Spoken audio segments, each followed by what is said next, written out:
I remember being talked down to because I was always the youngest employee. My first boss actually called me little girl. I would be at work and she'd be like, little girl, come here. But don't sign up for these programs telling you they're giving both without looking at the syllabus. Okay. Okay. Because the syllabus should have very medical billing, related courses and medical coding. And if you don't, if it's heavy on billing and light on coding, you in a billing course. And if it's Okay. heavy on coding and soft on billing, you in a coding course. So I think that there's a big misconception with AI right now.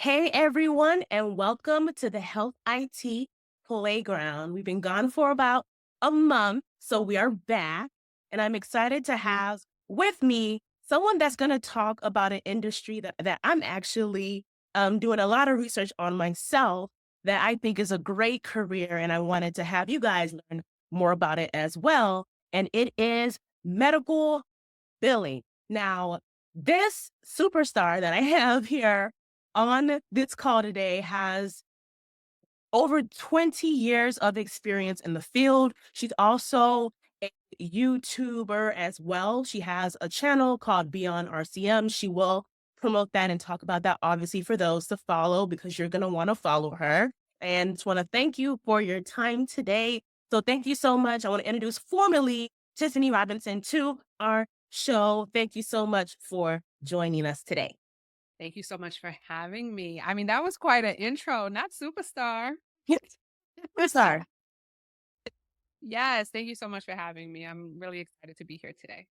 So I always start this show off with the same question for every single person, and you're going to be no different here. How did you learn about health IT?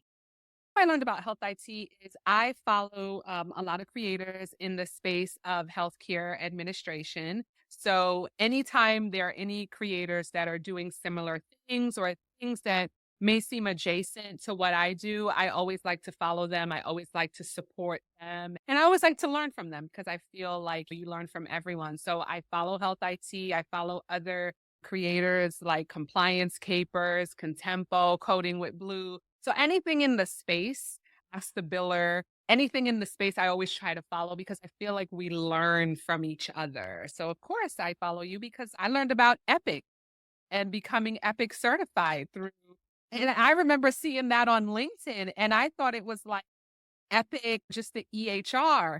Yes. And so I always wondered, why do people put that they have Epic certification? And in watching one of your recent videos, I got a full understanding. So we learn from each other by supporting each other and checking out each other's content. Perfect. Now, what was and I know you obviously follow a lot of people and learn a lot from different people, especially now with YouTube being a great source. But from my research, I learned that when you were 17 years old, you were interning, and from there, it kind of jump started your career. So, was that your first time learning about health IT itself, just as an individual, or were you aware of it prior to that? So when you say health IT, we're talking about the field of health information technology. I just want to make Yes. sure. So Yes. yes. So I learned about, so first of all, the funny part of how I started working at 17. So I ended up getting pregnant at 17 and stumbled into medical billing and coding because I was out of high school and had to figure out really quickly what I was going to do with my life. Mm. And medical billing and I didn't even understand what it was until I started going to school. Like I thought it was like scheduling appointments. And then when I got into the course, I'm like, oh, this is technical. But I started to really like it. And because I was pregnant, I couldn't get a job because no one's going to hire you when you like have a stomach out to here.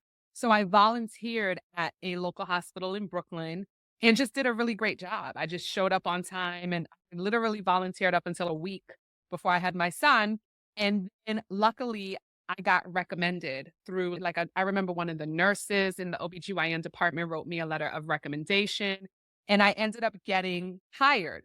Now, the funny part was I was a high school graduate, but because I was not yet 18, I had to get working papers so that I could work full time the Oh, hospital. I had to get full-time working papers from New York, from the Board of Education, permitting me to work. And pretty much that's how I got into the field. And gradually, when I got hired by SUNY Downstate, I started learning about this whole different world of health informatics. And obviously, we were not as advanced in health IT as we are now, but it opened up a whole new world of possibilities. But that all started from a little medical billing certificate where I didn't even really know what medical billing was.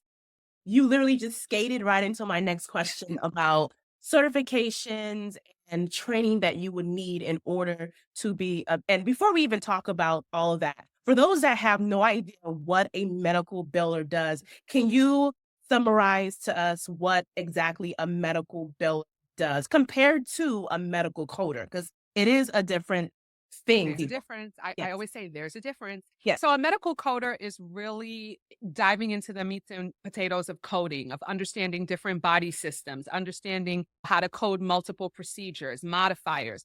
It takes you really deep into reading operative reports and understanding how to extract information for coding purposes from those reports.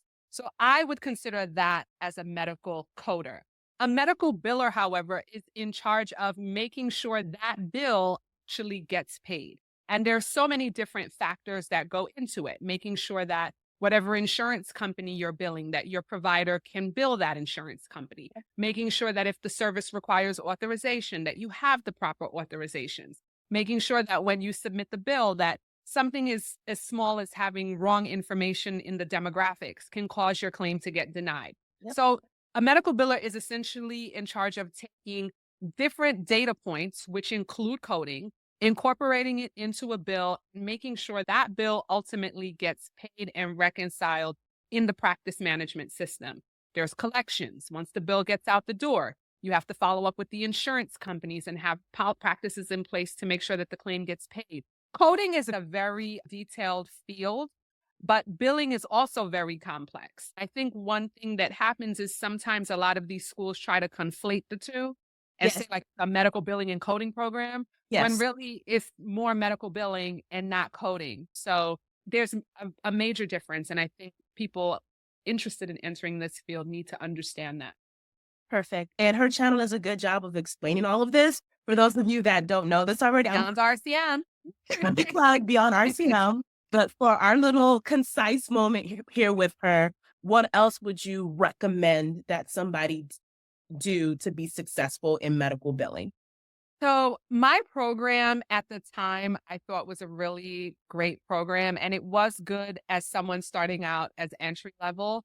I started out through a program through the National Health Career Association and I learned a lot as an entry level biller.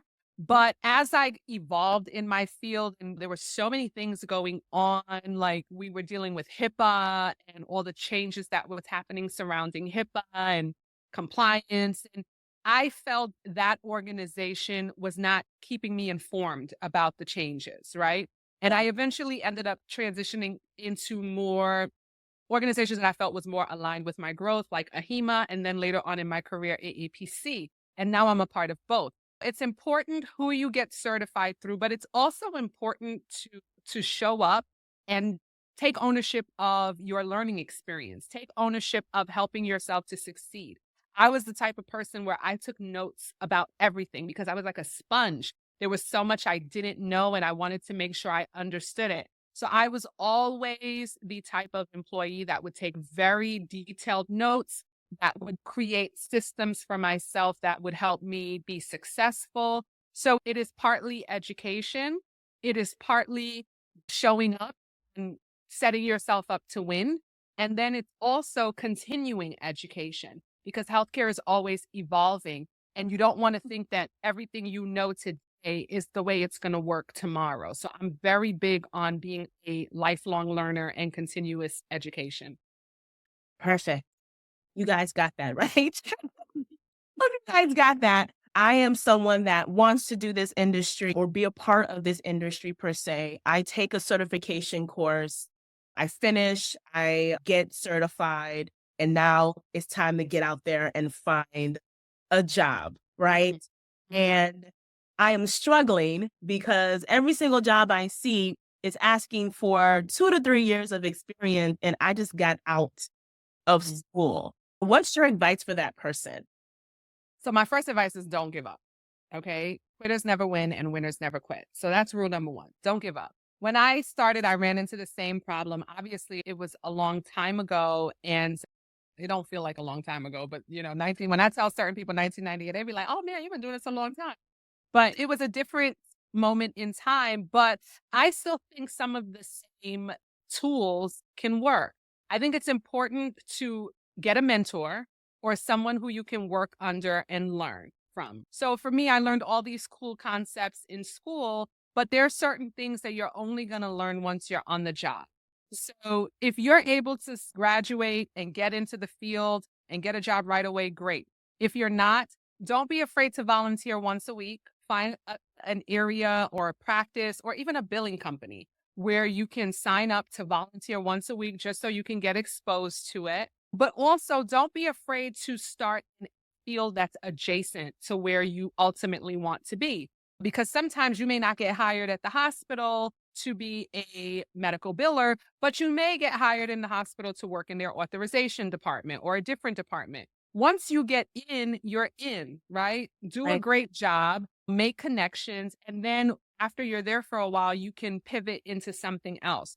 So I think the biggest misconception is people graduate and they just want a job out the gate doing what they went to school for. But from an employer standpoint, they want to make sure, do you understand the job? If I Yes. put you in front of a computer, are you going to know how to get these claims paid? And those type of things you're only going to learn from experience. So don't be afraid to volunteer or don't be afraid to start somewhere where it may not be your ideal space, but you can parlay that into your ultimate job role. And building off of that question, do you think that there are a lot of opportunities to do that, especially when you are being exposed to very sensitive information? Mhm. Are there a lot of volunteering opportunities out there for someone to actually be able to Mhm. earn?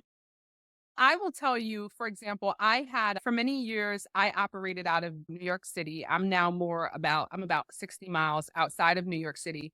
And I know many medical practices that take on interns. Now they usually do it through a school. So I used to sit on the board of one particular school and we had a program. We had a program where we partnered with medical practices in the community and they took on students where they would allow students to come into the practice and a billing and collections department. So I definitely think that the opportunities are there. If you're in a school program, you should speak to your school. And now that we're in more of a remote environment, I would imagine that there should be even greater opportunity for individuals to get hands-on experience in this field. Okay. So, what does the day in the life of a medical biller look like? You already said that there's so many aspects to medical billing, so that may be a very hard question to answer, Mhm. but we'll just see how this goes. So a day in the life of a medical biller. The role that I'm in now, it's more expanded. So I'm going to answer the question as like a typical biller. Like when I just worked as a biller and I didn't have the worries of running multiple departments. As a biller, typically you come into the office or if you're working remotely. Now we're in an electronic environment. So oftentimes your providers have already coded their claims. They've gone in and their coding is usually comprised of their charting, right? Because if you're working in an EMR, the provider is using the EMR to do his triaging, their assessments, diagnosis, treatment plan, etc. So typically as a biller, you either have a coding department if it's a larger organization where they will review the codes and prompt them for submission. And the billing team would then be in charge of getting that claim out the door and then taking all the steps thereafter. If you're a smaller practice where they don't separate coding from billing, you're going through each chart, making sure that the charts are coded correctly, because sometimes providers do undercode based on their documentation. They don't like to document, so they undercode. So you Yeah. want to make sure that the coding makes sense, that the modifiers make sense, and you want to get those bills out the door. You also want to make sure that if you submitted bills the day before, that you're checking your clearinghouses and those bills reconcile, right? That you sent 100 claims yesterday, and when you go into your clearinghouse dashboard, they received 100 claims. Because if they didn't, then that's a problem and you need to get to the bottom of it. Yeah. Once that's done, you may have payments that came in from insurance companies that you need to auto post and make sure that those payments are applied to their accounts appropriately. In the process of posting those payments, you may identify certain code lines that got denied, and you will need to follow up on. So you want to make sure that you set aside time to do that. By the time you go through all of these different processes, that is pretty much your workday as a medical biller, getting the claims out the door, reconciling the claims. If payments come in, posting the payment. And if there are any denials on the claims, making sure that you address those denials so that those unpaid claims ultimately get paid. And that's pretty much like the day of in the life of most medical billing professionals. There will be certain things that come up. Sometimes you run into denials it's repetitive denials, or you have a number of these denials, and you may need to work with the insurance company provider relations department to resolve the issue. So you really have to see what the day brings. Every week, sometimes I find there's a new problem to solve, but you have to understand what those problems are that you need to look out for, and you have to have plans in place to make sure that you're on top of them. So from what you just told me, the three characteristics or the three traits that someone needs to have is you need to be someone that's good at investigating, you have to be a good problem solver, and you have to be very organized. These are like the three that Hit the nail on the head. yeah. I'm assuming that those things cannot be learned. Those type of traits is like either you have it or you don't. It has to be a desire to want to figure things out. Yeah, that is a great question, because what I have noticed, I had some really great mentors when I was coming up, and they were very old school and detail oriented. And I think that it really helped me to approach my work with that mindset. My concern with a lot of the younger generations, and I love the younger generations, I learn a lot from them. Okay. Because they push me to use things where I'm like, I want to learn this. And then once I learn it, I'm like, oh. But my concern with the younger generations is they have, and I'm also an AOL, you got mail, buffering. So I'm like that generation, right? I still have an AOL email. Don't come for me. So my concern with the younger generations are they are so used to technology making it easy for them Yes. that when problems arise, they don't take the extra mile or the extra steps. They don't go the extra mile to solve the problem. And the problem with is insurance companies know that. Insurance company and I'm not anti-insurance. I just think that they don't make it easy for us. And I'll leave it at that. Okay. Okay. So Okay. they are banking on the fact that if I give you a generic denial, you're not going to take the time to figure out how to solve this issue. If I underpay you on this CPT code, you're not going to catch it because you're auto posting and you have to put processes in place to figure out that I underpaid you. So you do have to have those inherent skills to be really effective at this job. Otherwise, you'll end up losing needless revenue to your medical practice that you work for. How do you ensure accuracy in your billing process? But I feel like you've already spoke on that a little bit. Mhm. But is there anything else that you want to add to that? Just how you ensure that you're getting as many clean claims as possible? The cool thing about technology is it allows you to put certain processes in place now that now you have softwares that actually create edits for you, right?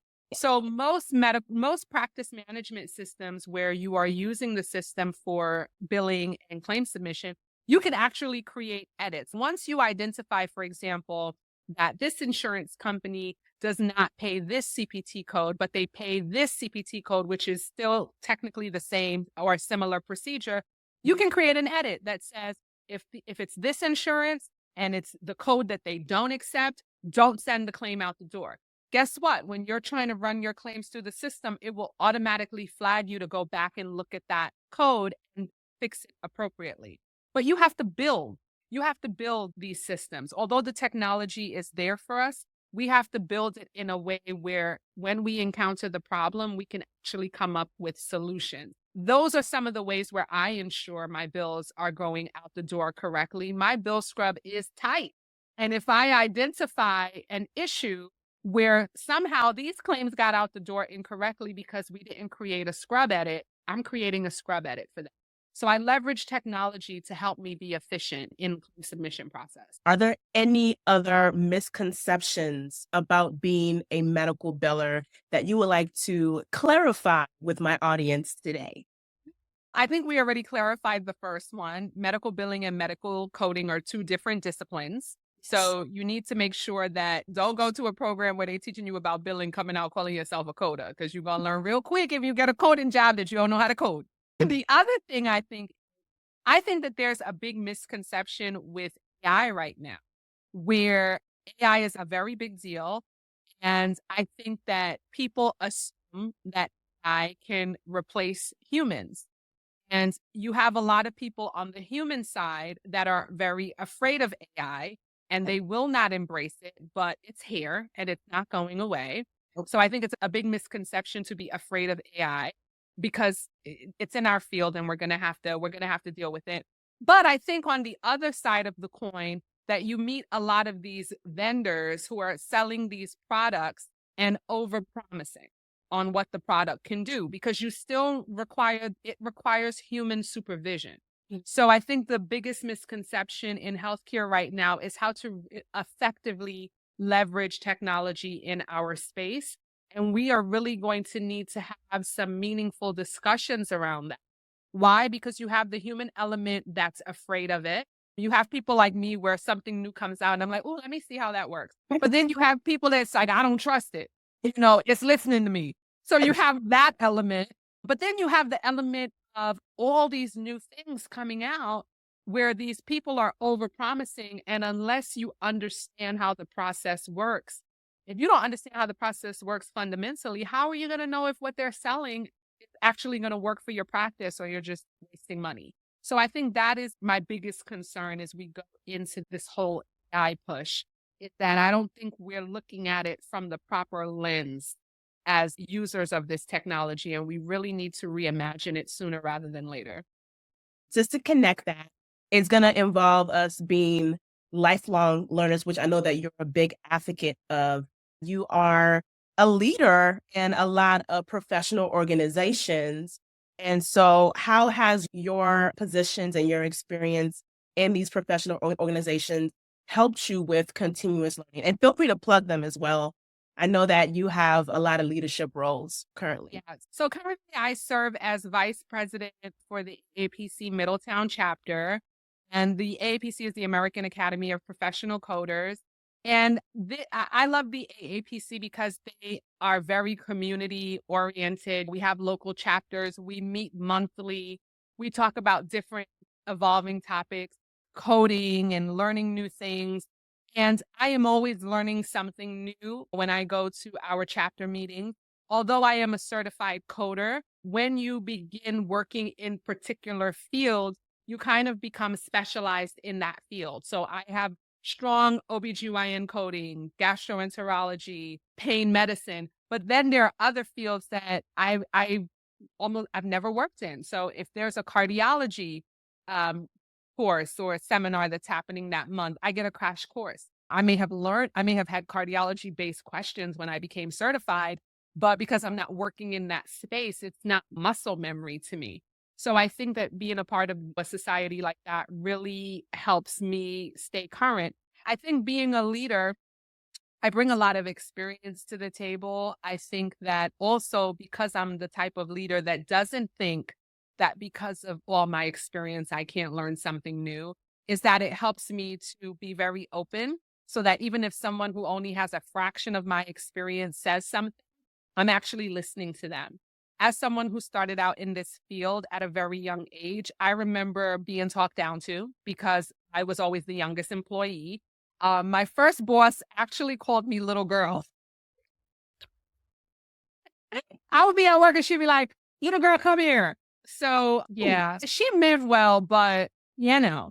So for me, it's very important as someone who started out in this field at a young age and I'm in more of a senior role that I don't let that get to my head, that I remain open and be willing to learn. But also as someone with experience, you kind of sometimes see people's blind spots. You kind of see the things that they're unable to see, the areas where they may be struggling and they need to grow in. And as a leader, it's my job to be able to recognize that and help bring that out of them so that they can rise to the occasion and then grow to the next phase. So I think the most important thing about being a leader is leading by example, also making sure that I stay current and learn independent of my field, but also be willing to learn from people that may not have as much experience as me, but can still teach me something very valuable.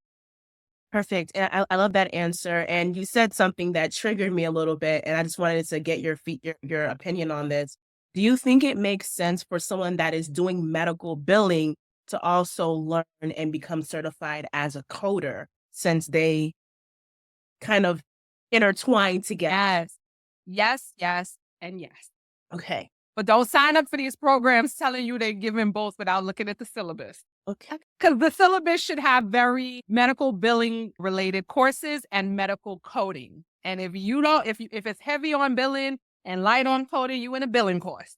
And if it's heavy on coding and soft on billing, you in a coding course. So you have to be very careful. I do think it's important to learn both. When I became certified in 1998, I was walking around thinking I was a certified medical biller and coder, and I wasn't. I was a biller. And eventually, as I grew in the field and I started working on different projects and I would get exposed to different code sets, I would be like, girl, you don't really know code. And like, think you know, but you don't know. So I had to go back into a program and really become a true certified coder. So I do think that individuals should learn both. It's okay if you start out as one, but if you really want to be well rounded in this field, you should take the time to learn both or make sure that the program you're in spends a lot of time going through both disciplines in detail. And to plug Beyond RCM, I know you do offer some products on your website. Are there any courses or anything that you think would benefit anyone in my audience that's like, oh, I want to be her, I want to be a medical biller? So we thank you so much for that. So at Beyond RCM, the reason we call the channel Beyond RCM, which is Beyond Revenue Cycle Management, is we want to create whole healthcare leaders where they're not just focused on billing or they're not just focused on coding, where they understand even what like credentialing is, even understanding how to just be an effective leader and understand how to navigate burnout. So the reason we call the channel Beyond RCM is because we really talk about the healthcare landscape and how to be valuable professionals in this space. And then we break down into different topics. We did launch our masterclass program where every month we're going to be putting out new masterclasses. So our first masterclass, which came in May, was mastering the insurance verification process because a lot of people don't understand insurance the way they should. They don't understand the factors that play into patient responsibility, the factors that play into why insurance companies cap certain services at certain amounts. When I started creating the master classes, I said to myself, okay, Tiffany, what is the gap between what traditional schools are teaching and the job? What is the gray area? Because I can't tell you how many people I've mentored where they went to school and they think they know, they're on the job, and there's this gray area. So our master classes are designed to target the gray area. And it does it in a way where you can enhance your skills while you're on the job. So while you're learning these new things, you can bring those concepts to the job and it makes you stronger at what you do. We did take a break in releasing our master classes because I did have a family. I lost several family members in the past couple of months. So I did pause on that. But I'm really excited because our next masterclass is coming out at the end of this month, and it's going to be mastering the prior authorization process. Same concepts in mind. What's the gaps in what people learn in school? Most people don't even learn about. the prior authorization process in detail when they go to school. But when you're on the job and you're working in a clinic that is very heavily involved in authorization, you're going to need to understand what are the things that you're going to encounter and how to navigate those things. And that's the purpose of the Master School Academy. Our goal is to put out a masterclass on different topics once a month for the next 12 months. And we believe that this is really going to help healthcare professionals enhance their skills. Now, someone is watching now and wants to be one of your mentors or mentees, rather. What is there like an application? Is it once you become a masterclass attendee, then you're automatically classified as a mentee? What's your process for that? Obviously, there's only one of me, so I can't spread Yes. myself too thin. So, with our master classes, for example, one thing that we offer is we offer like Zoom sessions. So, individuals who sign up for the master class and they complete the master class, they are getting Zoom sessions where, and it's one Zoom session post class, but it's a Zoom session where if you have any questions or that you feel like you need clarification on, that we have that meeting and we work with the students and we go over it to help deepen their understanding. I also do offer one-on-one coaching and mentoring, but I do have limited space. There are only a certain number of mentees that I take on at a given moment because I do have a professional role as a director of RCM. And then more important than that, I'm a wife and mother. So I want to make sure that I'm balancing myself appropriately. But I also have paired individuals up with organizations in New York City where they can intern because I do most of my work in New York City. So if there's a way where we can help individuals, we always try. We can't help everybody, obviously, but Right. that's why we do the channel. We do the channel so we can put out information and we can delve into topics where we know they're not going to learn it anywhere else. So we give it to them and hopefully they take that and build upon it. Perfect. Perfect. I totally understand all of that. Closing this off, what final advice would you give the watcher right now that would love to do this, is a little hesitant and just needs to hear something motivational from you? What would you have to say to them? To someone who's interested in entering this field and not sure where to start, I would say start somewhere. I would say start somewhere. Do your research. If this is a field that you think that you want to enter, do some research on medical billing, do some research on medical coding, understand what the field is and make sure that it's something that you truly want to do. And then if it is something that you truly want to do, make sure that any organization you decide to go through to get your education, that it's one that's recognized by employers. So one tip that I recommend is think of your ideal job you would like to apply for in your area and then go search the job market, go search Indeed in these different areas and see what these employers are asking for. Because chances are what those employers are asking for is the schools or the organizations that you should go through to begin your educational search. I will also say you have to help yourself succeed.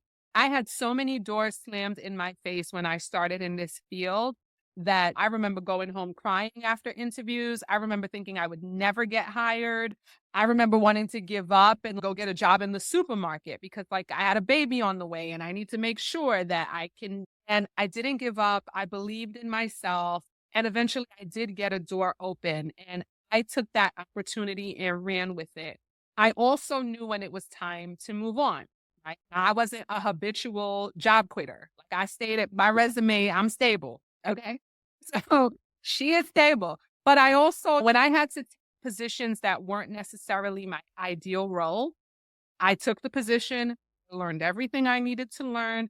I stayed there to show stability, and then I moved on. Don't get stuck. Too many people end up going into positions and they get comfortable and they get stuck. Keep growing, keep evolving, set yourself up for success. And the most important thing is don't be afraid of technology. Technology is going to keep advancing. Get in there, get your feet wet, because that's going to make you an asset in this space. When you understand how to leverage technology in what we do every that makes you an automatic asset. So always think of ways where you can be growing, where you can be learning, where you can be an asset but you have to believe in yourself. No one is going to give that to you. You have to give that to yourself. Don't quit. Don't quit. I love it. That would be my advice. Yeah, I love it. And this career is exciting to me because you can work for a company, you can work for yourself once you have enough knowledge to handle being your own entrepreneur doing this. So there's just so much promise here.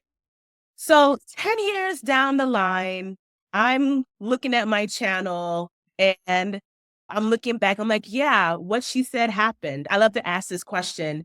Where do you see yourself in the next 10 years? And I'm going to check and see if where you are aligned. That. Amen to that. I'm going to speak this into existence. So 10 years from now, your girl going to be 52 going on 53. I know I don't look like it, y'all. And I hope I don't look like it 10 years from now. I envision myself semi-retired. Okay. Or not envision. I intend to be semi-retired. And I intend to be working as a consultant and in the healthcare space and leading the charge of what that technological advancement looks like in the space at that point in time. 10 years from now, I expect myself to be mentoring and pouring into the next generation of healthcare professionals and still learning in the process. But she will not be working as hard as she's working today because she's not going to have the same energy level that she got today. So, and traveling with my family, my free time. So that is the life that I am trying to be living. Yes. 10 years from now.